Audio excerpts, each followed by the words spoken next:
It's strange how certain nights refuse to fade. Years pass, you change jobs, lose touch with friends, grow into a different version of yourself. And still, one particular evening will lie in wait in the back of your mind like a splinter you never quite dug out. For me, that night is the winter carnival of 2013 in Maple Falls, Vermont. Every time snow drifts under streetlights, that memory surfaces. The cold in my bones, the smell of fried dough in the air, and the way my pulse wouldn't slow down no matter how much I tried to convince myself everything was fine. Back then, I was 17 and living with my Aunt Karen. My parents' marriage had ended in the kind of messy unraveling where both sides swore they were right, and neither noticed their kid sitting in the middle of the wreckage. My mom moved 3 states away to start fresh, and my dad stayed behind but didn't seem interested in checking whether I was doing okay. Aunt Karen's house was small but warm, and she did her best to fill the space my parents had left. I kept my grades decent, worked weekends at the library, and mostly kept to myself. The exception was Elliot James.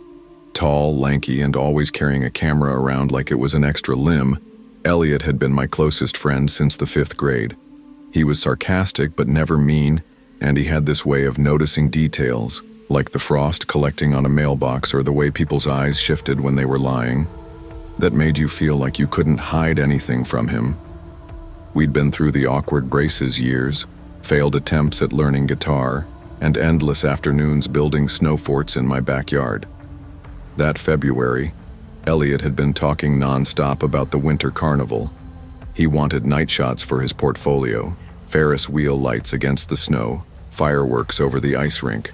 I wasn't in the mood for crowds or cold, but saying no to him felt like saying no to the last piece of normal I had. So on a Saturday night, bundled in 2 sweaters and my heaviest coat, I met him under the big wooden archway at the fairgrounds. Maple Falls might have been a small town, but the winter carnival was its claim to fame. People drove in from neighboring counties just to wander the rows of food stalls, try their luck at ring toss, and skate on the temporary ice rink the fire department set up every year. The air smelled like kettle corn and grilled sausage. Elliot was in his element, stopping every few steps to crouch for a better angle, the click of his shutter almost constant. I was halfway through my hot chocolate when I noticed him. Standing near the carousel, a man in a long brown coat and a dark beanie. Late 20s, maybe early 30s. He wasn't smiling, wasn't eating, wasn't talking to anyone, just watching, and I had the unmistakable sense his eyes were on us. I leaned toward Elliot. "You know that guy?" He followed my glance. "Nope. Why?" "He's just, never mind." I told myself I was imagining it. Big crowds made it easy to feel like you were being watched. Still, every time we moved to a different part of the fair, he was there. By the game booths, near the fire pit, off to the side of the stage where the band was playing. When Elliot spotted a perfect vantage point for the fireworks near a row of old storage sheds, I felt my stomach tighten. It was quieter out there, the music and laughter fading behind us. My phone buzzed with a text from Aunt Karen asking when I'd be home. I looked up from replying and froze. The man in the brown coat was standing in the shadows between us and the nearest light pole. "Elliot," I whispered, "we should go back." "One sec, this shot's perfect." He was bent over his tripod, adjusting the lens, completely absorbed. The man took a slow step toward us, the snow crunching under his boots. Even at a distance, there was something deliberate about the way he moved, like each step had been thought out in advance. I gripped Elliot's sleeve, but he shook me off without looking. "You two from around here?" the man asked. His voice was flat, but there was a trace of something rehearsed in it, like he'd been practicing those words. Elliot hesitated. Yeah. The man's gaze shifted to me, locking on in a way that made my skin feel thinner. "You should be careful walking back alone. Some people get lost out here." "Thought so." A loud crack rang out from behind the sheds, wood breaking or ice snapping. The man's head turned toward the sound. My eyes caught a glimpse of something in his coat pocket. Not the smooth shape of a phone. Bulkier. Heavier. "Elliot. Now." My voice came out sharper than I meant. We hurried toward the main fairgrounds. I didn't look back, though I could feel the heat of his stare. Only when we reached the safety of the crowd did I realize my hands were trembling. Elliot stopped suddenly, his eyes on the camera screen. "Look at this." The last photo he'd taken was blurry, but the man was in it, standing in the dark, smiling. Not just smiling, grinning in a way that made my stomach clench. And behind him, almost hidden by shadow, was another figure. Someone I hadn't noticed at all. I told him we needed to tell security. He said it was probably nothing. "Maybe just someone playing a prank," he muttered. But he didn't delete the photo, and neither of us laughed. We left early. I stayed at his house that night. It was easier than walking home alone. His mom made popcorn and put on an old movie, but I barely registered it. Every creak of the house made me flinch. Through the window, the snow fell steadily, burying the carnival in white. That was the last time I went to the winter carnival. For weeks after, the photo stayed on Elliot's camera. We didn't talk about it much. Sometimes I'd catch him scrolling past it late at night, his thumb hovering over the delete button before moving on. I told myself it was nothing, a weird coincidence, and that we'd been caught up in the tension of the moment. But deep down, I didn't believe that. About a month later, I was walking home from the library when I spotted a long brown coat across the street. My heart jumped before my brain could catch up. The man was halfway down the block, head bent, moving with that same unhurried pace. It might not have been him.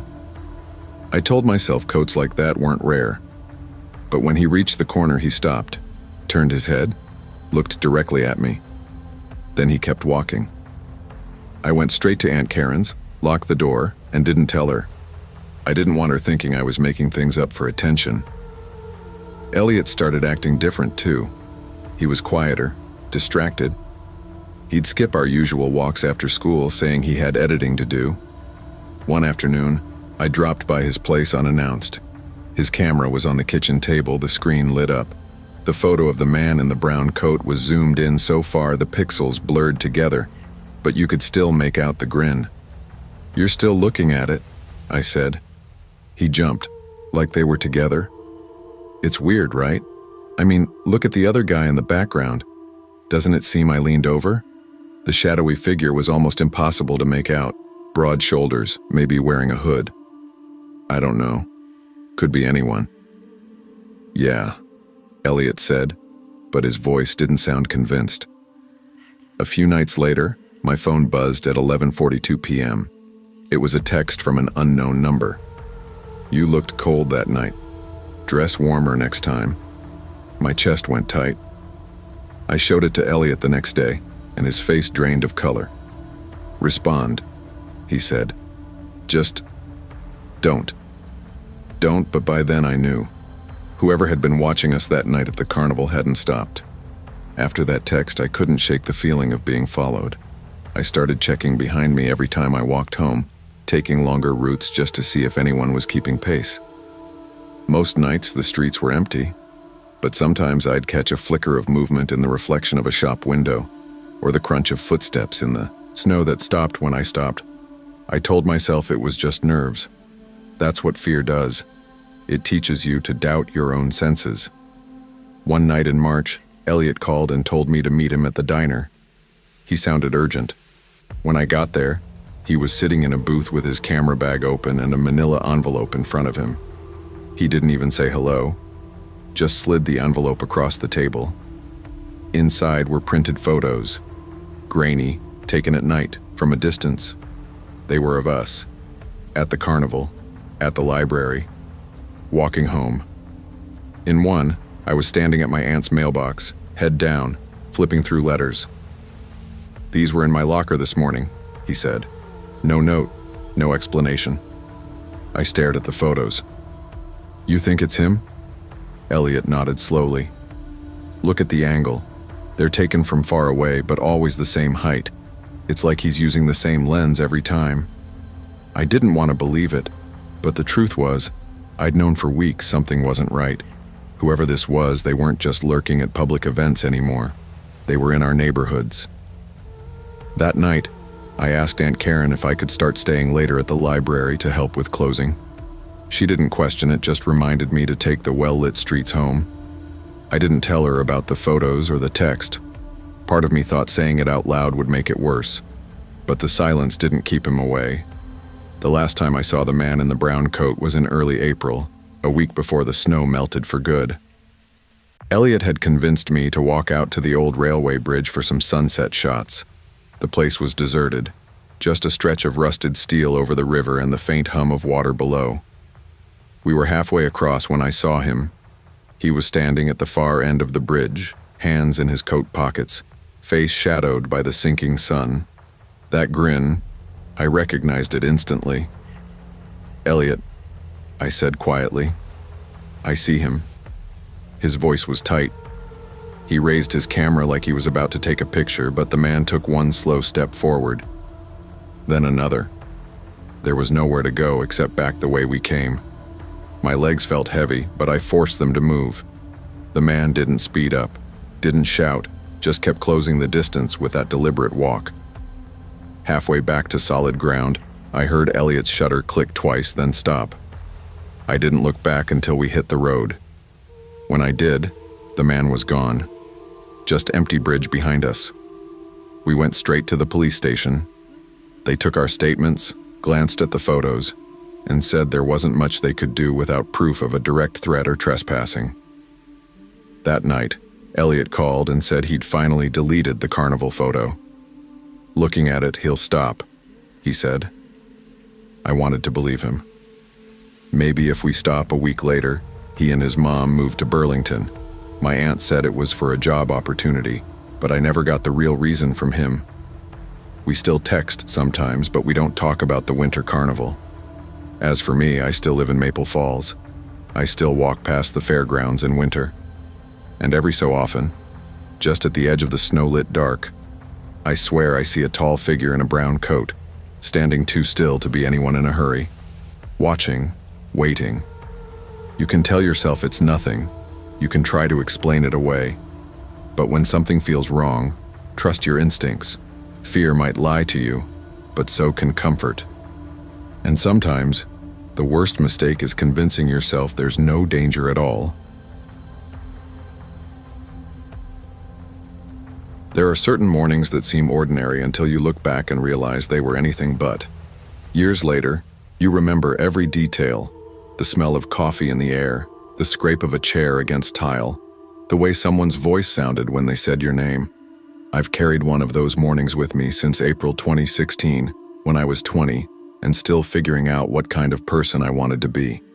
That spring, I just moved to Port Townsend, Washington. It wasn't a big move, just across the state, but it felt like an entirely different world. My cousin offered me a couch in his tiny apartment above a laundromat while I started my first semester at the local community college. The floor shook when the dryers downstairs kicked on. The walls were thin enough to hear the neighbor's TV, and the kitchen was barely big enough for two people to stand in. But it was cheap, and it was temporary. Lena Carter had been my best friend since sophomore year of high school. She'd transferred to the same college a month earlier, fresh off a messy breakup with a guy who seemed to drain the light out of her. We fell back into our old rhythm quickly, spending most mornings together at the Velvet Bean, a cozy coffee shop tucked between an antique bookstore and a bike repair shop. The place had big front windows that looked out over the street, a rotating display of local art on the walls, and a permanent soundtrack of soft indie music. Our corner booth was tucked away from the main flow of customers, just enough privacy to make it feel like our little hideout. On that particular morning, the sky was a uniform gray, and the fog made the fairy horns sound close enough to touch. Lena was doodling in the margins of her notebook, a habit she'd never broken, while I worked through a reading for Intro to Sociology. We'd already downed our first Americanos, and were halfway through our second when the door opened. A couple walked in first, both in their mid-30s, dressed sharp like they'd come from some business meeting. With them was a girl, maybe 8 or 9, wearing a faded yellow sweater and clutching a small stuffed rabbit. She had straight brown hair and eyes that didn't seem to focus on anything in the room. Lena followed my gaze. "Cute bunny," she said quietly. "Looks..." I don't know. Not happy. Weird place to bring a kid, though. I noticed the same thing. Not just the lack of a smile, but the faint bruises along her wrist, just visible when her sleeve slipped. The couple ordered drinks and took a table across from us. They spoke in low, quick whispers, leaning toward each other in what looked like an argument. The girl sat still, gripping her rabbit like it was the only thing keeping her anchored. The woman's phone rang and both adults stepped outside to answer it, leaving the girl alone. I exchanged a look with Lena. Something about the way the girl kept glancing toward the door made my stomach knot. "You thinking what I'm thinking?" Lena asked. "Yeah," I said, already sliding out of the booth. I approached her slowly, crouching down so I wasn't towering over her. "That's a nice bunny. What's his name?" "Hey," I said gently. She hesitated, looking at me like she wasn't sure if I was real. "Oliver," she said finally, voice soft. "That's a good name," I said. "I'm Mia. Is everything okay?" She glanced toward the window where the couple stood with their backs to us. "Can't talk to people." They said the way she said it, not whiny, not defiant, just flat, made something twist in my chest. I noticed her nails were bitten down to the skin, some even raw. "Do you want to help me pick out a cookie for Oliver?" I asked, nodding toward the counter. She didn't smile, but she slid off her chair and followed me. Ty, the barista, was polishing mugs. We'd talked before about how he'd handled drunk customers and even broken up a fight in the shop once. I gave him a look I hoped he understood. While the girl scanned the pastry case, Lena pulled out her phone under the table and started typing fast. I knew she was either looking up the non-emergency police number or texting someone who could respond quickly. The door slammed open. The man strode in, his voice tight. "Come here. Now." The girl froze. I stepped in front of her without thinking. She was just, "Not your business," he snapped, stepping closer. His hand reached for her shoulder. Lena stood, voice steady. "Police are on their way." He stopped mid-step. His expression flickered. First anger, then something colder. He glanced at the woman outside, then back at us. "You don't know what you're doing." Ty came around the counter, phone in hand. "Regret," he said evenly. "Might want to leave before you do something you—" The man's jaw tightened. Without another word, he turned and walked out, yanking the woman by the arm. The girl started crying quietly, her face buried in the rabbit's worn fur. Lena wrapped an arm around her and guided her back to our booth. I sat across from them, watching the window in case the couple came back. Ty called the police, his voice low but urgent. "Possible missing child," I heard him say. "Adults, mid-30s, male and female, left in a hurry. Heading east on Water Street." 2. The officers arrived within 10 minutes. One knelt beside the girl and spoke to her gently, while the other asked us for descriptions and details. I told them about the bruises, the distant look in her eyes, how she said she wasn't allowed to talk to people. Lena added what she'd seen, her tone clipped and certain. When the officers walked the girl outside, one of them paused. "From Kitsap County for 2 weeks," he said. "You did the right thing. She's been reported missing." The door shut behind them, and suddenly the coffee shop felt too quiet. Lena sat back, staring at her untouched drink. "We almost didn't say anything," she whispered. "Yeah," I said. My hands were still shaking. We stayed another hour, just sitting there. Every time the bell over the door jingled, I found myself glancing up, half expecting the man to return. That night, lying on the pull-out couch in my cousin's apartment, I kept replaying it all in my head. The girl's eyes, the bruises, the man's voice when he said we didn't know what we were doing. He was wrong. We knew exactly what we were doing. What scared me was how easily we could have done nothing. The next week, Lena and I went back to the Velvet Bean like normal. We sat in our corner booth, drank our coffee, and pretended everything was the same. But every so often, we'd catch each other glancing toward the door, listening for the sound of a slam or a voice cutting through the room. Ty told us the police had called him later that day to thank him. The girl had been reunited with her aunt, who had custody. The couple was being investigated for multiple charges. That should have felt like closure. Instead, it left me wondering how many other kids like her we never see or choose not to. Months later, Lena and I were walking downtown when we saw a little girl in a yellow sweater across the street. For a moment, I thought it was her. My chest tightened. Then the girl laughed and ran toward her mom, holding an ice cream cone. Lena noticed my expression. "You okay?" "Yeah," I said. But it wasn't true. That morning in the coffee shop had changed something in me. It made me realize that the line between being a bystander and making a difference is so thin it can vanish if you blink. We never saw the girl again.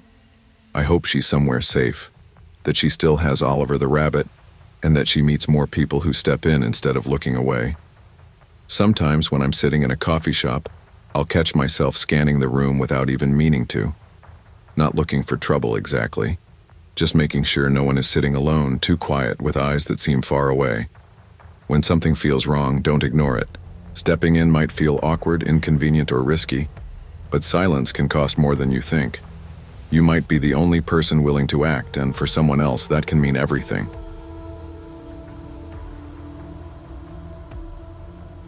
It's strange how a memory can feel like it belongs to a dream until you start pulling at the details. The warmth of the air that night, the way the light above the parking lot flickered just a little too slow, the sound of footsteps in a hallway where there shouldn't have been any. That trip in May 2019 was supposed to be nothing more than a much-needed escape, a long weekend away from our cramped apartment, the never-ending hum of college life in Flagstaff, and the kind of stress that makes you feel like your bones are tired. Sophie Hale had been my best friend for 6 years by then. We met in sophomore year of high school. Two awkward kids who bonded over late-night diner coffee and a shared ability to find trouble in small towns. In college, we somehow managed to stay roommates without killing each other, though it meant tolerating the constant sound of her late-night documentaries and my bad habit of eating cereal at 3 a.m. She found the hotel in Santa Fe online, an old roadside place off Route 285 with bright turquoise doors and a neon cactus sign that buzzed faintly in the photos. "It's quirky," she told me, grinning over her laptop. "We'll be like Thelma and Louise without the crime spree." Our first day was exactly what we needed. We wandered through art galleries until our feet ached, bought more turquoise jewelry than either of us could justify, and sat in a hole-in-the-wall restaurant eating green chili enchiladas until the owners gently hinted it was closing time. The air was warm and carried the faint smell of mesquite smoke as we drove back to the hotel, laughing about nothing in particular. And then I saw him. He was standing under the far streetlight at the edge of the lot, hands buried in his pockets, head tilted slightly as if studying something in the dark. The flickering bulb made his outline shift, like a badly cut frame in an old film reel. I wouldn't have thought much of it if not for the way his eyes seemed to lock on us as soon as we pulled in. "Do you know him?" I asked quietly. Sophie glanced his way without slowing down. "Nope, probably just another guest." We got to our room, locked the door, and pulled the curtains tight. Sophie flipped on the TV, her voice casual as she told me not to start imagining things. But something about the way his gaze had lingered stuck with me, like he wasn't just looking, but recognizing. It was close to midnight when I heard the footsteps. They were slow, even, getting closer. Sophie muted the TV. We both sat there waiting. The sound stopped right outside our door. Then came the knock. Not a polite tap, a single, heavy thud against the wood. I went to the peephole. The man from the parking lot stood perfectly still, eyes fixed forward. He didn't sway, he didn't shift, he just waited. We didn't answer. After a long moment, he turned and walked away. The sound of his footsteps faded, but it didn't feel like he'd gone far. The next morning, we went down for breakfast in the small lobby. I spotted him immediately, sitting alone by the window, stirring his coffee in slow circles, but never lifting it to his mouth. Sophie avoided looking at him, but I couldn't help noticing the way his eyes followed us as we walked past. Not a glance, a steady, unblinking track until we stepped outside. We tried to enjoy the day, wandering through museums and lingering over street food, but I found myself checking over my shoulder more than once. No one was there, but that didn't make me feel any better. When we came back that evening, the hallway to our room was empty. We'd just reached our door when I heard it. Footsteps behind us, fast and deliberate. Sophie fumbled with the keycard. I turned just enough to see him. He was closing the distance, his eyes locked on us like they'd been in the parking lot. We slipped inside, the door latching just as he reached it. Another single knock, then silence. The front desk clerk didn't seem particularly concerned when we called. "Ma'am," she said, her voice tinny through the phone. "Unless he tries to enter your room, there's not much we can do. He's probably just another guest." I looked at Sophie, who was sitting cross-legged on the bed, the remote still in her hand. Her brows knit together. "What if he's not?" I asked the clerk. A pause. Then, "We'll make a note in the system." We hung up, neither of us feeling better. Sophie tried to distract herself with some cooking show, but I found myself staring at the narrow gap between the bottom of the curtains and the carpet. The light outside shifted occasionally when someone passed by. Every time, my heart jumped. That night, I barely slept. Around 2 in the morning, I heard the faint creak of the floorboards in the hallway. Not walking, just one sound, like someone shifting their weight. Then nothing. I told myself it was just the building settling, but I stayed awake until the sun edged over the blinds. The next day, we started avoiding the hallways whenever possible. If we heard voices in the corridor, we waited until they passed before leaving. We stopped taking the elevator and used the stairs closest to the lobby. It was exhausting, but the thought of running into him again in some quiet stretch of carpeted hallway was worse. By the 3rd day, we were counting down the hours until checkout. We planned to leave early, but that evening we made the mistake of staying out just a little too long. When we returned, the parking lot was dim. 2 of the overhead lights had gone out. Sophie quickened her pace, the keycard already in her hand. I was right behind her when I heard the sound again. Footsteps. This time they weren't slow. They were coming fast, closing the space between us. We both turned. He was there, moving quickly, no expression on his face. We reached the door, shoved it open, and slammed it shut behind us. My hands shook as I slid the security latch in place. A knock came immediately, harder than before, then silence. We didn't sleep at all that night. We sat up with the TV on low, half expecting another knock. But there was nothing. Just the hum of the air conditioner and the occasional car passing on the highway. By morning, we were ready to leave. We packed in silence, each of us moving like we'd been awake for days. When we carried our bags to the lobby, the clerk at the desk glanced up and said, "Checking out early?" I wanted to tell her everything, the knocks, the footsteps, the way he'd just stood there. But the words felt heavy in my throat.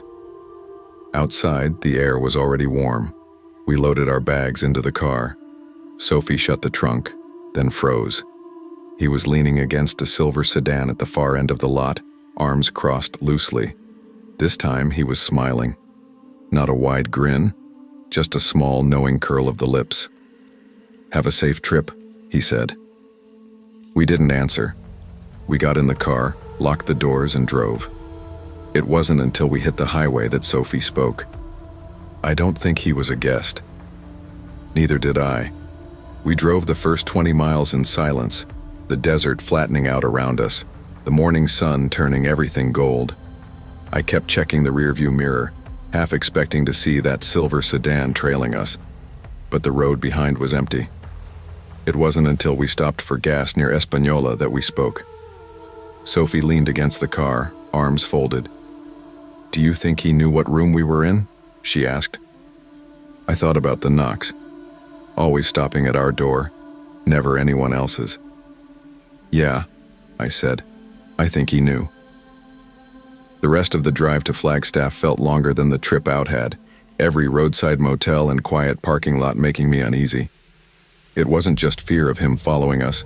It was the realization that there are people who can insert themselves into your life so quietly, without breaking any law you can prove, and still manage to make you feel hunted.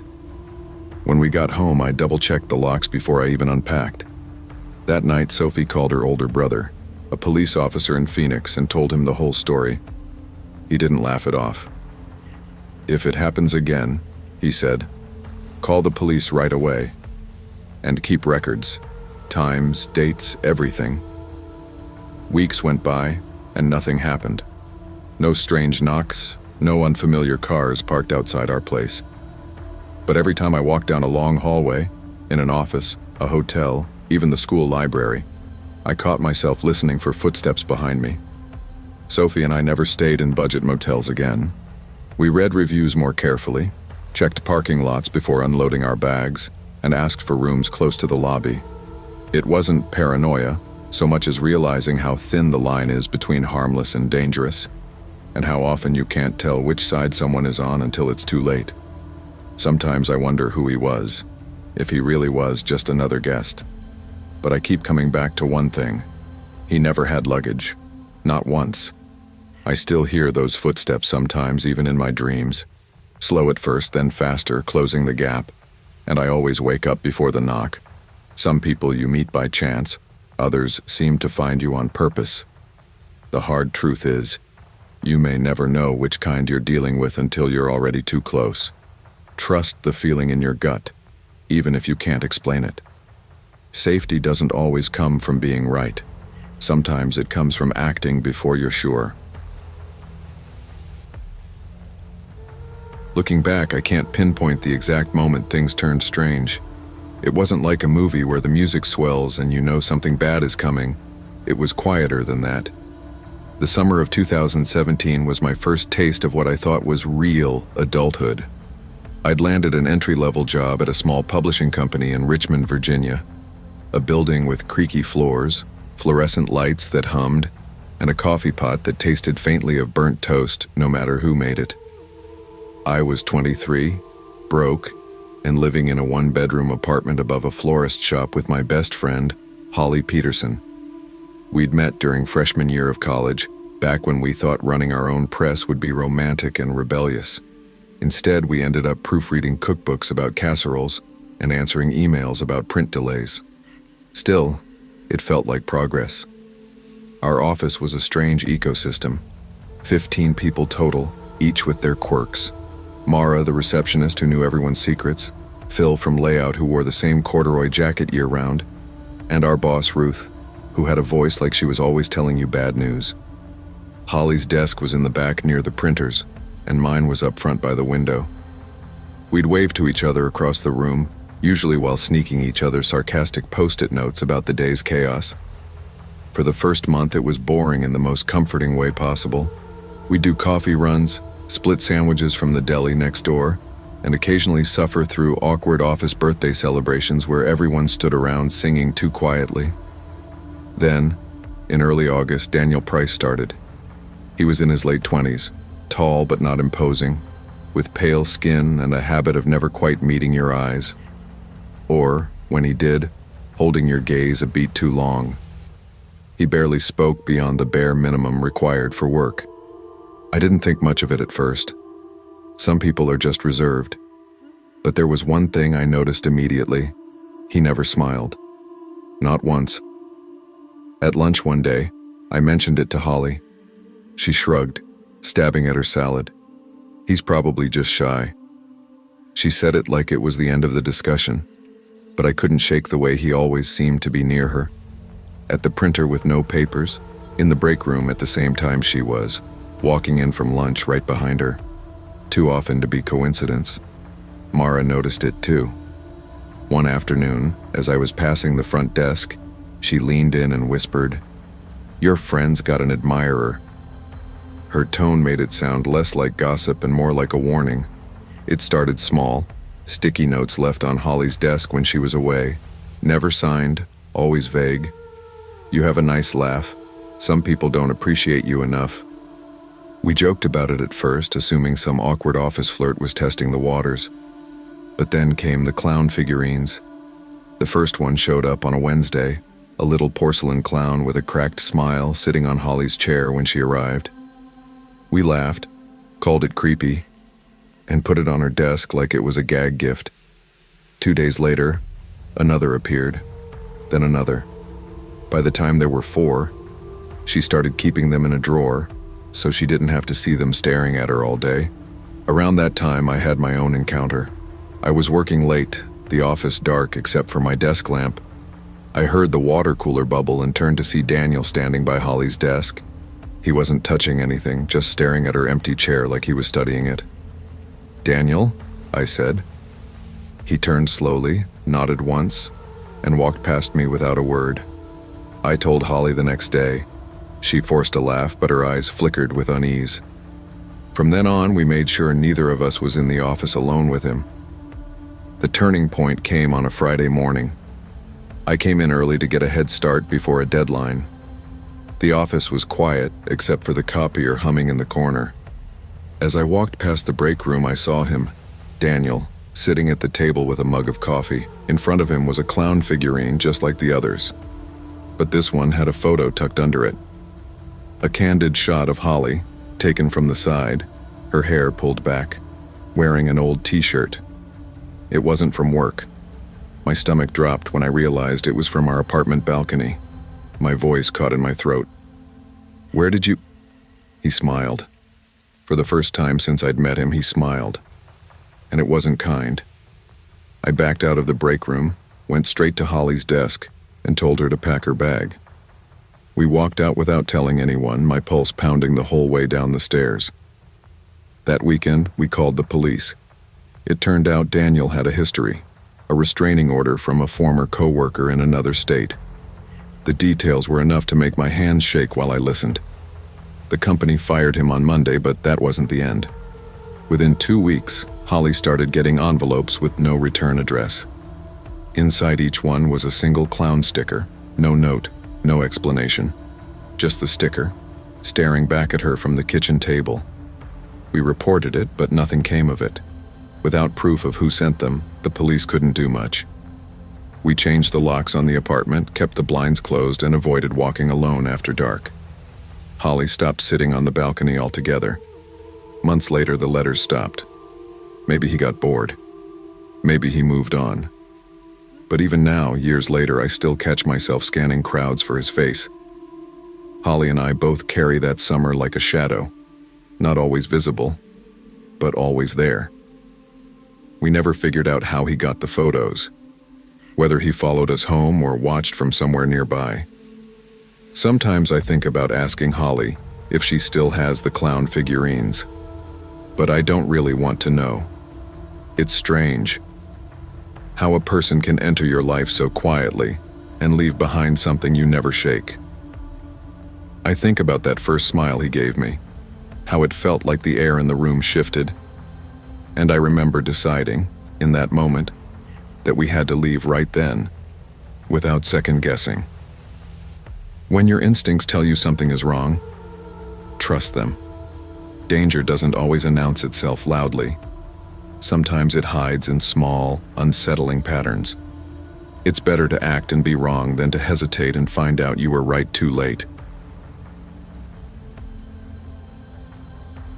Looking back now, it's hard to pin down the exact moment when Eli Carter started slipping away from me. We'd been inseparable once, 2 lanky, restless kids from the same quiet corner of Oregon, always chasing music, adventure, and the next stupid joke that would leave us gasping for air. When I got the offer to move to Seattle for a marketing job, one of my first thoughts was, finally, we'll be in the same city again. He'd been living here since college, bouncing between part-time gigs and odd jobs, but we'd always kept in touch. Those first few months after I arrived, it felt like old times. We'd spend Saturday mornings nursing overpriced coffee from a hipster cafe that insisted on playing vinyl records while arguing about which decade had the best rock albums. On Sundays, we'd lace up our hiking boots and head out to Mount Si or Rattlesnake Ledge, not so much for the scenery, though it was spectacular, but for the chance to just talk about everything and nothing. But somewhere that summer, the rhythm changed. I couldn't tell if he was avoiding me or if life was simply crowding him out. He'd canceled plans last minute, claiming work had called him in, though when I asked about his job, he'd just shrug and change the subject. His texts got shorter. The quick grin I'd known since high school appeared less and less, replaced by a distant look like he was listening for something I couldn't hear. It wasn't until late August that I realized whatever was eating at him wasn't small. That Thursday evening, my phone lit up with his name. His voice when I answered was tight and uneven. "Man, I need to talk, but not over the phone. Can you meet me at Lincoln Pier, around 10, please?" I almost said no. The pier wasn't the kind of place you met someone for a heart-to-heart after dark. Most nights it was quiet, save for the low hum of the marina and the occasional fisherman smoking in the shadows. But there was something in his tone that cut past my hesitation. "Yeah, I'll be there." When I pulled into the lot, the air smelled like salt and diesel, the water lapping gently against the docks.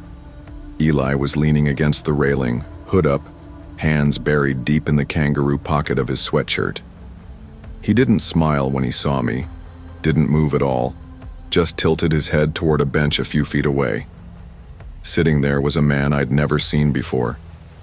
Tall, lean, wearing a faded leather jacket. He didn't look up, just tapped his foot with an agitated rhythm. Eli's eyes flickered to mine. "This is Mason.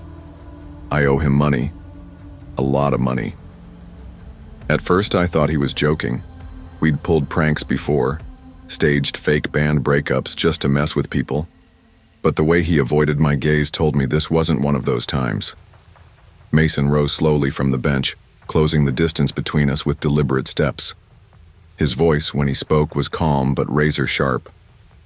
"You're the friend," he said, almost like he was confirming a bet. "Watch him disappear. You can help him, or you can—" I let out a half laugh that died in my throat.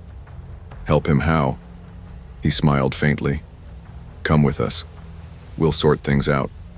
I looked at Eli, waiting for him to wave it off to tell me this was some sort of overblown misunderstanding. Instead, he just stood there, shoulders hunched, muttering something I couldn't catch. Against every instinct, I nodded. Mason's car was a dented black sedan that smelled faintly of gasoline and stale cigarettes. I drove my own, following them through the industrial district until we reached an abandoned lot near the freight yards. Under the dim orange glow of a single streetlight, 2 more men waited. The next 10 minutes blurred into a mess of raised voices and accusations I barely understood. Mason demanded my wallet and phone. For safekeeping, one of the other men shoved Eli hard in the chest, calling him a liar. I could feel my pulse hammering in my throat, and then it hit me. Eli had known. He hadn't called me for advice or moral support. He'd called me because I was leverage, a bargaining chip he could put on the table to buy himself time.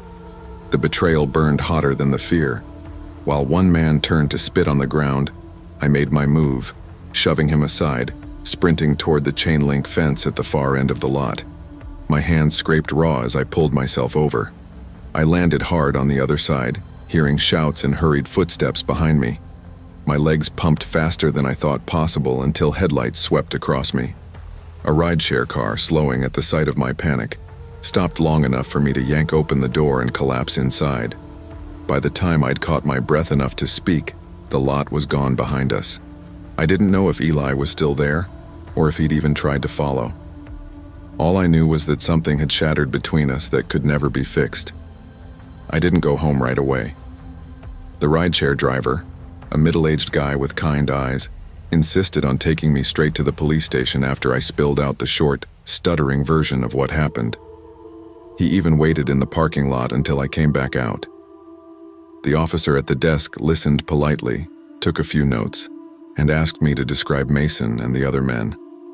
Without photos, without license plate numbers, it felt flimsy even as I said the words. They told me they'd keep an eye out but didn't promise much. "We'll file a report," the officer said, "the way you might tell a child you'd keep a broken toy in case it somehow fixed itself." By the time I got home, the adrenaline had worn off, leaving me drained and shaky. I took the longest shower of my life, water pounding against the back of my neck as if it could scrub away what had just happened.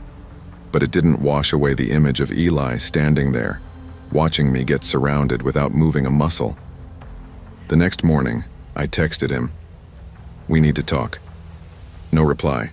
I called, straight to voicemail. I tried again that afternoon, my message sharper this time. "I'm serious." "What the hell was that?" "Call me."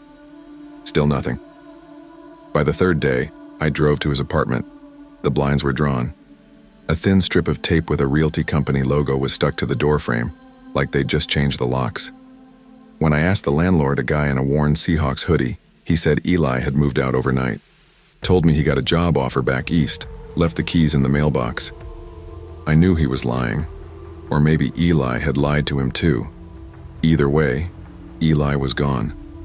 For weeks, I found myself scanning faces in grocery store lines, watching for him at bus stops, even checking the corners of dim bars when I walked past. Part of me hoped I'd catch sight of him, unshaven and sheepish, ready to explain. But the other part, the part still sore from that night, didn't know if I'd shake his hand or put my fist in his gut. Seattle rolled into fall, damp mornings and gray skies pressing low over the city. I buried myself in work, telling myself that focusing on deadlines and projects would stop me from obsessing over someone who had clearly chosen to disappear. It almost worked, until Mason found me again. I was walking back from a late meeting, cutting through the quieter streets near the marina. I smelled cigarette smoke before I saw him. He stepped out from a shadowed doorway, leather jacket the same as before. "Been a while," he said, smiling faintly. I froze. "Where's Eli?" He took a slow drag from his cigarette, exhaling toward the streetlight. "Some people don't want to be found." That's not an answer. He tilted his head. "It's the only one you're getting." Before I could press him, a pair of headlights swung down the street. Mason dropped his cigarette, ground it out with his boot, and stepped back into the shadows. By the time the car passed, he was gone. That night, sleep was impossible. My mind replayed his words in a loop, trying to pry meaning from them. Did it mean Eli was hiding by choice? Or that he couldn't come back even if he wanted to? The next morning I filed another police report, but it felt like tossing pebbles into the ocean. They noted it, thanked me, and promised nothing. I told myself to let it go. People change, friends drift apart. But deep down, I knew it wasn't that simple. The city felt different now, narrower somehow. Every alley, every dim parking lot seemed like a place I might see Mason again. Winter came early that year, Seattle's streets shimmering with rain that felt colder than snow. By December, I had stopped expecting to hear from Eli, but forgetting him was another matter entirely. It's strange how someone can be absent for months and still be everywhere. In the coffee shop we used to haunt, in the empty space next to me on a trail, in the first few notes of a song we both loved. One Friday night just before Christmas, I left work late and decided to take the long way home along the waterfront. The pier was nearly deserted, the air sharp with salt and diesel, just like the night everything had changed. That's when I saw him. Eli was standing near the far end, hood up, hands stuffed into his pockets. For a second I thought about turning away, pretending I hadn't seen him. But before I could move, he looked up and met my eyes. I walked toward him, every step pulling up a different memory, and every one of them tainted now. He didn't smile, didn't apologize. He just said, "You shouldn't be here." "Neither should you," I shot back. He looked thinner, older somehow, though it had only been a few months. "It's not safe," he said. "For you, or for me?" "Both." I wanted to ask what he meant. I wanted to demand an explanation for that night, for disappearing, for using me like a pawn. But before I could, Mason appeared out of the darkness, his voice as smooth as the first time we met. "Time to go." Eli didn't argue. He just gave me one last look, not of guilt exactly, but something close, and walked away with him. The sound of their footsteps faded into the wet night air, and I didn't follow. After that night, I stopped looking. Not because I'd stopped caring, but because I understood something I hadn't before. Eli wasn't lost in some mess he wanted to escape from. He'd chosen his path, even if it meant burning the bridge between us. The police report from my first encounter sat in a manila folder in my desk drawer, a quiet reminder of how fast trust can crumble. I never added to it. I didn't call the department again. I didn't walk the marina after dark. I built my life back up slowly, made new friends, took solo hikes, even went to concerts again, though I kept to the back of the crowd. But sometimes, in the middle of a normal day, I'd catch myself scanning faces in a grocery store or a train station, wondering if Eli was out there watching from somewhere I couldn't see. I never saw Mason again. Months later, on a rainy afternoon in March, a letter showed up in my mailbox. No return address. Inside was a single piece of paper with 3 words written in Eli's messy scrawl. "I'm sorry, man. I burned it in my sink before I could change my mind." Sometimes the people we trust most will be the ones who put us in harm's way. Loyalty is a powerful thing, but it should never come at the cost of your safety or self-respect. You can care about someone and still choose to protect yourself. The hardest part isn't walking away. It's learning to live with the fact that the person you thought you knew was never quite the person they really were. I never thought much about the way certain days begin. You wake up, make your coffee, check your phone, and carry on under the assumption that it's just another dot on the calendar. But sometimes, looking back, you realize there was something strange in the air from the moment you opened your eyes, like the day had already decided where it was taking you, whether you agreed or not. That Monday morning in late October of 2019 felt like one of those days. I'd been in Cedar Hill for 3 years, long enough to know the rhythm of the town, the slow mornings at the diner, the hiss of buses pulling away from the terminal, the way the forest smelled just before the snow came. I worked from home as a freelance illustrator, or at least I tried to. My biggest client, a small press that put out niche graphic novels, had gone radio silent 2 months earlier, leaving me scrambling for rent. I picked up bits of work where I could, pet portraits, commissioned character art for indie authors, but it never quite added up. That night, I'd been visiting my friend Molly in a neighboring suburb.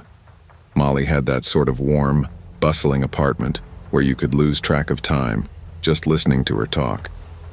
We ordered takeout, opened a bottle of wine, and before I knew it, the clock read 10:47 p.m. "You better hustle if you want to make that last bus," she said, handing me my coat. "You're crashing here." "You miss it," I laughed. "I'll make it. The terminal's, 15 minutes from here?" It ended up being closer to 20, and by the time I reached the Cedar Hill bus terminal, my breath was coming out in sharp clouds. October in Vermont wasn't gentle. The cold had that metallic edge that works its way through gloves and settles in your bones. The place was almost deserted. A flickering vending machine hummed near the entrance. Somewhere in the far corner, a janitor in a faded hoodie pushed a broom slowly, like he had all night to finish the job. I noticed a man sitting on one of the benches, long green coat, shoulders hunched, still as a statue. He looked up briefly when I walked in, and his eyes caught the overhead light just enough to make me look away. I sat 2 benches away from him, hugging my sketchbook to my chest. My phone screen told me I had 8% battery left, just enough to text Molly that I'd made it. The janitor disappeared into a storage closet, and the air seemed to get heavier in his absence. That's when the man spoke. "Do you believe in patterns?" His voice was low, rasping, as though he hadn't used it in hours. I glanced over. Not really sure what you mean."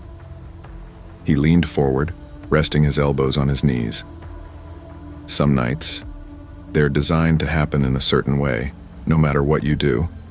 You can change the order of the steps, but you can't change where you end up." I gave a small, polite smile, the kind you give strangers when you don't want to encourage more talking. "That so?"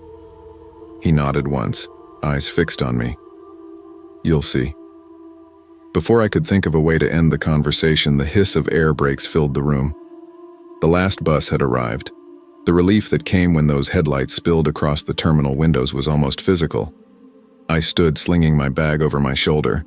The bus door opened with a groan and I climbed aboard quickly.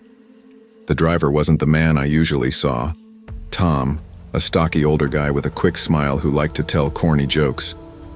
This driver looked younger, maybe mid-30s, but his face had a drawn, unhealthy pallor. His eyes were sunken, and when he smiled, it didn't seem to reach anywhere near them. "Evening," I said, swiping my pass. He gave a short nod, that strange smile still fixed in place. I chose a seat in the middle out of habit. Close enough to the driver to feel safe, far enough not to be in his mirror constantly. The man in the green coat boarded next, taking a seat 2 rows behind me. The bus pulled away from the terminal, the engine grumbling. The windows reflected the inside lights for the first few blocks, but once we hit the outskirts of town, the glass turned black, showing only the trees sliding past. I told myself it was just a normal ride. In 20 minutes, I'd be unlocking my apartment door, heating up the leftover pasta in my fridge, and curling up under the blanket my grandmother had knitted. But 20 minutes came and went. The road outside was unfamiliar.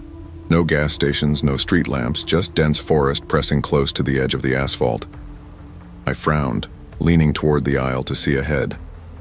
After another 10 minutes, I got up and walked to the front. Voice steady. "Is this the Cedar Hill route?" "Excuse me," I said, keeping my... The driver met my eyes in the rearview mirror. That same strange emphasis the man in the terminal had used. "We're getting there. Eventually." His voice had behind me. I heard a low chuckle. The man in the green coat. My fingers tightened on the seat back. "This doesn't look like the route," I said. The driver just smiled again and turned his eyes back to the road. I walked back to my seat, my pulse thudding in my ears. The bus kept going, deeper into the dark. I couldn't stop glancing over my shoulder. In the dim reflection of the window, I could see him, the man in the green coat, leaning slightly forward, elbows on his knees, his eyes fixed on me. He didn't blink often. I tried not to panic. Maybe there was some detour, some construction I hadn't heard about. But why hadn't the driver announced it? Why hadn't anyone else boarded? The bus rolled on, the forest outside growing denser, the road twisting in ways I didn't recognize. My phone was dead now, a useless weight in my coat pocket. After what felt like an hour since leaving the terminal, the bus slowed and pulled onto a narrow shoulder.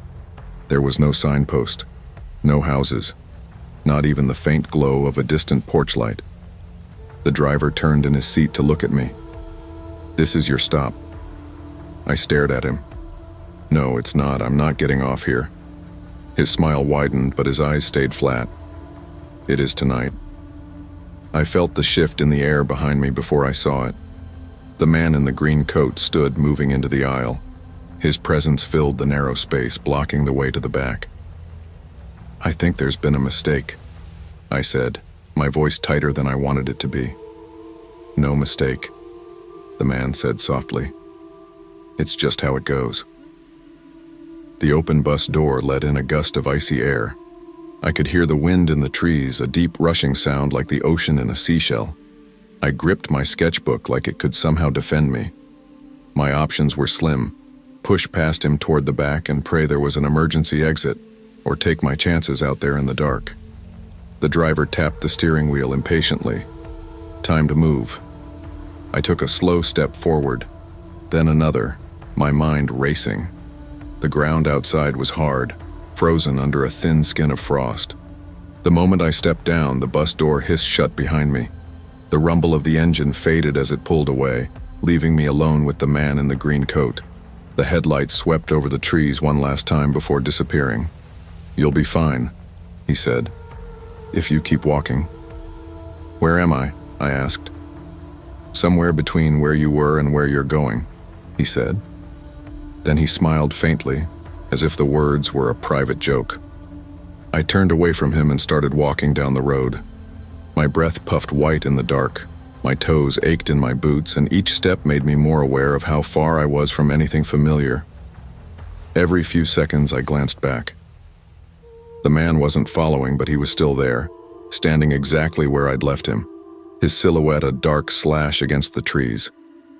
The road curved sharply, and for a brief moment I couldn't see him anymore. That should have been a relief, but instead my chest tightened. The silence was too complete. No crickets, no rustle of leaves. Just the steady rhythm of my own footsteps. Somewhere ahead, a faint light appeared. I quickened my pace, hope flaring. It turned out to be an old gas station, boarded up and long abandoned. The windows were dark, but a dented metal trash can lay tipped on its side near the entrance. I don't know what made me look behind me then, but when I did, the road was empty. The man was gone. That was almost worse. I kept walking. My legs burned, my hands were numb, and the cold had crept into my jaw so badly that my teeth ached. Eventually, I saw the faint orange glow of a street lamp in the distance. When I reached it, I realized I was less than 3 miles from my apartment. I recognized the curve of the road, the sagging porch of the Miller place, the row of mailboxes leaning toward the ditch. My boots felt too heavy, so I kicked them off and walked barefoot the rest of the way. I told myself it was to be quiet, but really, I think I just wanted to feel the pavement, to know it was solid under me. As I climbed my apartment stairs, I heard it. Soft, distant laughter carried on the wind. It wasn't close, but it was clear enough to make my skin prickle. Inside, I locked the door and slid down against it, clutching my sketchbook. I stayed like that until the first light of morning bled through the blinds. I never saw the man in the green coat again. I never saw that driver again either. But some nights, when I'm walking home late, I'll see the headlights of a bus cutting through the dark in the distance, and I'll cross the street just in case. People always ask what I think really happened that night. I tell them the truth. I don't know. Maybe it was a setup. Maybe it was a mistake. Or maybe it was one of those nights, the kind the man talked about, the kind that's designed from the start. Some warnings come too late, but the ones we notice in time are only useful if we act on them. Trust your instincts, even when you can't explain why. They might be the only thing standing between you and the point of no return. Leah Simmons had been my constant since our sophomore year at the University of Oregon. We'd met in a cramped literature seminar, both of us late, both fumbling for the last 2 empty seats in the room. She'd looked at me with a lopsided grin and whispered, "Guess we're in trouble together." That was it. Our friendship was set. Over the years, we'd lived in the same apartments, nursed each other through breakups, celebrated each other's promotions, and spent too many late nights wandering dim streets just to keep talking. Life had scattered us a bit. I landed in a small apartment on the east side of Portland, while she found a cozy duplex across town. But Friday afternoons were sacred. That was when we'd meet at Maple Grind, our little corner cafe that always smelled like warm pastries and cinnamon. The cafe wasn't much to look at. Mismatched chairs, chalkboard menus, and a few chipped mugs that regulars quietly claimed as theirs. But it had the right kind of quiet, enough chatter to feel alive, enough stillness to let conversations stretch. That's where we unpacked our weeks, leaning across the table over lattes, swapping stories about bad bosses and strange dreams. It was late March 2021 when things shifted. That Friday, rain had been falling since dawn, soaking the sidewalks and turning the streets into mirrors. I was stuck in traffic, watching the minutes tick past our usual meeting time. By the time I pushed through the cafe door, shaking off the wet, Leah was already there at our spot by the window. She had her coffee untouched in front of her, hands wrapped around the mug like she was trying to draw heat from it. "You okay?"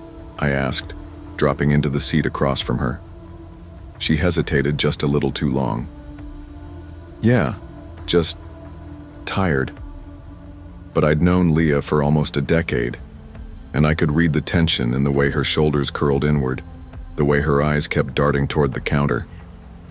That's when I saw him, tall, in a black raincoat that dripped onto the floor, standing too still while waiting for his order. His gaze moved over the room until it settled on us, lingering a beat too long. We tried to keep our conversation going, but it was forced. Leah's voice was thin, her laugh non-existent. The usual hum of the cafe was different that day, quieter, with the occasional low murmur between the baristas. One of them, a young guy with a mop of dark hair, kept pacing behind the register, glancing toward the door like he was expecting trouble. Leah leaned forward as if to say something important, but before she could, the man in the raincoat stepped up to our table. His presence was immediate and wrong, like a shadow falling over a sunny patch. "Leah," he said, his voice soft but sharp at the edges. "You weren't answering my calls." The color drained from her face. She whispered my name under her breath, not as a greeting, but as a plea. "This is Evan," she said quickly, barely looking at me, back to me. "He's been showing up places. My ex." Her eyes flicked toward him. Then I pushed my chair back and stood. "She doesn't want to talk to you." His eyes locked on mine, unblinking. "This isn't your business." Before I could answer, the barista called from behind the counter, voice loud and steady. "Sir, you need to leave." That's when Evan reached into his coat. My mind jumped to the worst. A flash of cold certainty that I was about to watch something irreversible happen. But instead of a gun, he pulled out a switchblade. The metallic click echoed in the stillness as the blade snapped open, its point aimed at me. Everything slowed. Leah's sharp inhale, the scrape of a chair leg against tile, the smell of burnt espresso in the air. Then movement exploded as a man by the door lunged at Evan, tackling him from behind. The knife clattered across the floor, spinning once before sliding under a table. The room erupted into shouts, chairs tipping over, coffee spilling. I grabbed Leah's arm and yanked her toward the back exit. Her hand was ice cold in mine as we slipped on the wet floor, pushing through the door into the alley. Rain hit our faces like needles, but we didn't stop running until we reached the next block. We ducked under the awning of a closed bookstore, both of us gasping for breath, rainwater dripping from our hair and coats. Leah leaned against the wall, her face pale and drawn, eyes darting in every direction like she expected Evan to materialize out of the shadows.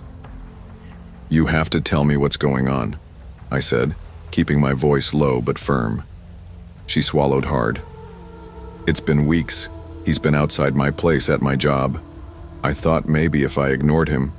Her voice cracked. "I didn't want to drag you into it." The sound of distant sirens cut through the rain. I didn't realize my fists were clenched until I felt my nails biting into my palms. Too late for that. "We're going to the police." Within minutes, 2 patrol cars pulled up near the cafe. We walked back slowly, cautious, but the scene was already under control. Evan was cuffed, his raincoat dark with water, his face unreadable as he was led into the back of a cruiser. The man who'd tackled him gave us a nod as if to say, "Don't mention it." Inside, officers took our statements. I could feel Leah trembling beside me, her fingers tapping nervously on the table. The knife sat in an evidence bag on the counter, its blade catching the fluorescent light in sharp glints. The officer in charge explained that Evan would be booked, but bail was possible. "We'll process a restraining order," he said, "but it'll take some time." His tone carried that bureaucratic weariness that told me this was far from his first case like this. When we stepped back out into the rain, Leah looked smaller somehow, like the weight of the day had pressed her into herself. "Can I stay at your place?" she asked quietly. "Of course." That night, she curled up on my couch under an old quilt, the television flickering in the background. I sat in the armchair pretending to read, but really just listening for any sound outside. Days turned into weeks. Leah stayed with me, leaving only for work, and even then, never alone. She changed her number, deleted her social media accounts, and avoided answering the door unless we were expecting someone. Every creak of the hallway made her tense. Every unfamiliar face on the street drew her eyes. I started to understand the slow erosion of normal life that comes with being watched. It wasn't just the fear of what Evan might do. It was the constant uncertainty of when. Even in the safety of my apartment, I caught myself double-checking locks, glancing at the windows, wondering if some part of him was still out there. The restraining order came through eventually, a thin sheet of paper that felt laughably inadequate against the memory of that knife. Still, it gave Leah something to hold on to, proof that someone in authority had acknowledged what she'd been through. One night over takeout containers and half-watched sitcom reruns, Leah admitted she hadn't been honest with me about how bad things had gotten before that day at the cafe. "He followed me home from work once," she said, her voice barely above a whisper. "He didn't try anything, just stood across the street for hours. I thought, maybe I could handle it on my own. I didn't want to be a burden." I put down my chopsticks. "Leah, you're my best friend. You can't be a burden, but you could have been." I stopped myself before finishing the sentence. She nodded, eyes fixed on the untouched lo mein in front of her. I know. The rain outside tapped against the window like it was marking time, reminding us both that the city was still out there, and so was he. By the time summer edged into the city, the rain had given way to long, dusty afternoons and evenings that lingered just past 9. Leah had been back at her own place for a few weeks, though I still called every night to check in. She sounded better most of the time, steadier, like she was learning to breathe normally again, but the undercurrent of caution never left her voice. One Thursday, she invited me over for dinner. The table was set with mismatched plates and a bottle of wine we'd been saving since college, waiting for the right time. We laughed over old stories, traded work gossip, and for a moment it felt like we'd reclaimed something. Then, halfway through clearing the dishes, I saw her freeze. She was staring at the front window, my body tensed before I even turned to look. Across the street, a man was leaning against a lamppost, half in shadow. He wasn't wearing the raincoat, but the posture, too still, too deliberate, triggered something in me. "It's not him," Leah said quickly, as if reading my thoughts. "It's just someone." But she didn't sound sure. Neither was I. We sat back down, pretending to finish our drinks, our eyes drifting toward the glass every few seconds. When I finally looked again, the lamppost was empty. After that night, I stopped believing in clean endings. In the months that followed, Leah learned to live with the possibility of him reappearing. She got a security camera, took self-defense classes, and kept her phone close at all times.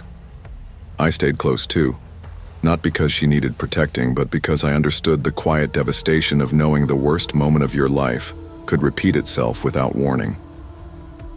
The last time we talked about Evan, we were sitting on a park bench watching kids play tag. She told me she'd stopped wishing for him to be caught again. Instead, she hoped he'd simply forget about her. "That's the scariest part," she said, "not knowing if you're still in someone's head." I didn't have an answer. We just sat there, the late afternoon sun slanting through the trees, until it was time to go. In the end, what happened at Maple Grind wasn't just about one dangerous man or one frightening afternoon. It was about how easily safety can shatter, how quickly the ordinary can tilt into something you don't recognize. I learned that when someone you care about is in trouble, you can't wait for them to ask for help. You step in, even if you don't understand the whole story, because fear thrives in silence, and the people who love you are the only ones loud enough to drown it out.